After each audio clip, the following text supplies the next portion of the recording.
that thumbnail I just posted on the for this video, you'll pretty much have a bit of a feeling of what I think about this film.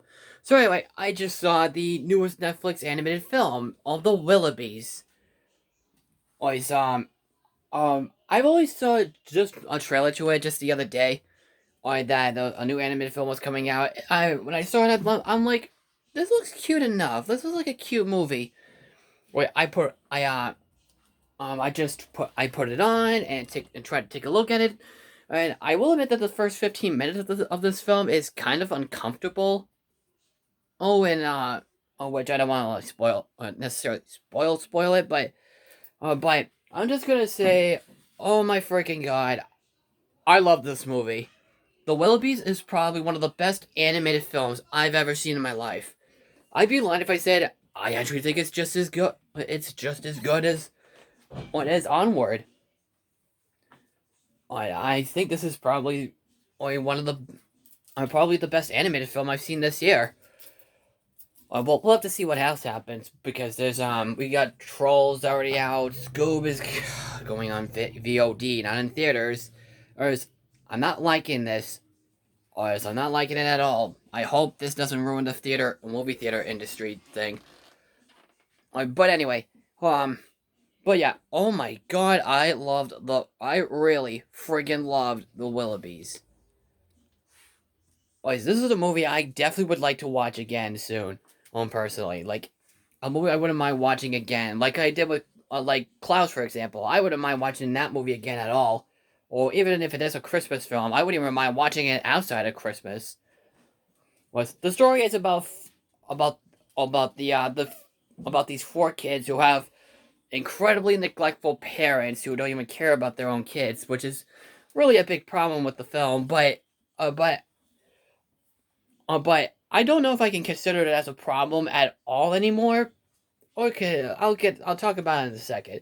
But their parents, their father, for example, played by Martin Short, are basically like loving each other, like the mother and father just loving each other, and really incredibly neglecting their own kids. One day, a little baby comes in on inside of a box, and then they see the baby, and then they throw the kids out.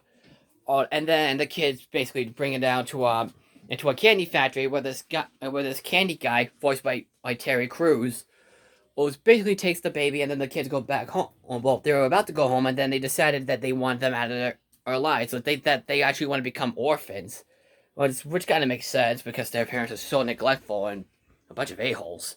But but they do send them on a trip over something. Like, they take a brochure, create something fake, and then they send them off. But then they send a nanny, played by the nanny named Linda, played by Maya Rudolph. Of which I'm gonna say right now, when that character comes in, you're gonna go on at the design of this character, and you're just gonna adore every single second about this character that pops in. But I'll get that in a minute. So the kids basically, so kind of almost like a Mary Poppins story, and stuff. So, that is basically the plot of the film, and stuff. So, oh, what do you call it? So the comedy, well, actually no, the story itself. At first, the first 15 minutes, I thought I wasn't necessarily gonna like it. I mean, I did have a few chuckles. Particularly when it comes to the kids. It's the Martin Short character. Even though I love Martin Short as an actor, his character felt so the character and both the mother and father are incredibly despicably unlikable. But that's the point of the film. The despicably unlikable characters. But the at the end of the film, I dare not ruin it here. Let's just say it makes me love the movie even more. And so that's the only problem I have with the film. The story itself is really pretty. I mean, it's kind of the same Mary Poppins story almost, but there's a lot of great It's very cleverly written, and it's really hilarious, and it has a lot of very fun characters, and oh my god, the animation style. It's CG animation, but they're trying to make it look like it's stop motion animation, which Spider-Man Into the Spider-Verse kind of did something like that, along with that new SpongeBob movie and on what do you call it? On what was it? The Peanuts movie also did something like that. But due to its creative visuals and creative of animation itself, I think it's really fantastic. Like the character designs, which particularly from the kids, are so freaking cute. Oh, but the cutest thing about this friggin' movie is friggin' Maya Rudolph as the nanny, Linda. This is probably her best performance in a movie since she did Aunt Cass from Big Hero 6. And oh my god, the design of this character is so adorable. Linda the nanny is one of the cutest things ever. She's a character that feels very relatable, and you want her to be your own mother, and you want her to be your mother or something. And able, and what do you call it? The Terry Crews character is pretty funny too. I didn't even know it was Terry Crews. I totally forgot Terry Crews was in this movie.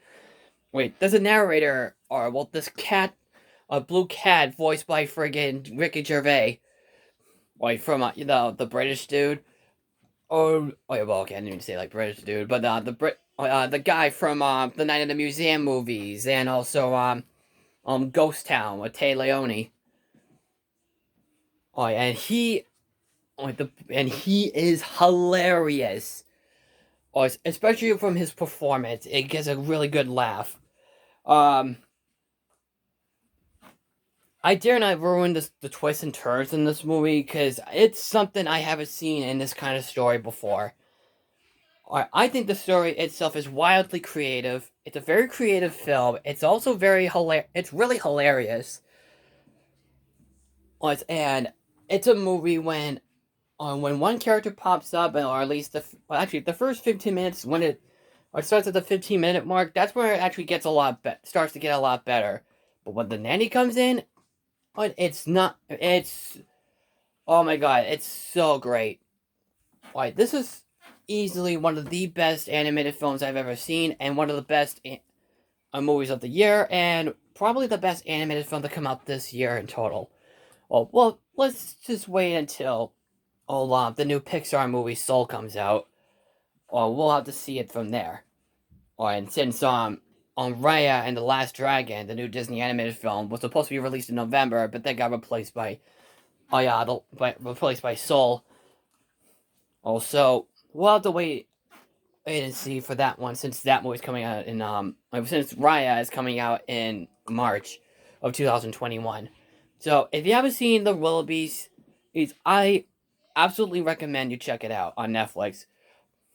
Trust me when I say this, if you get past the neglectful parenting stuff and those a-hole parents that the kids had to go through, trust me, you're gonna experience something that's incredibly lovable. So that's my take on The Willoughbys. I absolutely love it, and I probably give it a 10 out of 10 personally.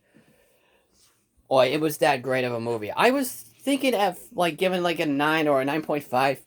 But since the stuff that works very well, I think it's kind of a masterpiece. So that's it. If you have seen it, what did you think? Comment below. Follow me on Twitter and Facebook and Instagram. And I'm the Bostonian Critic, and I will see you later on. Take care.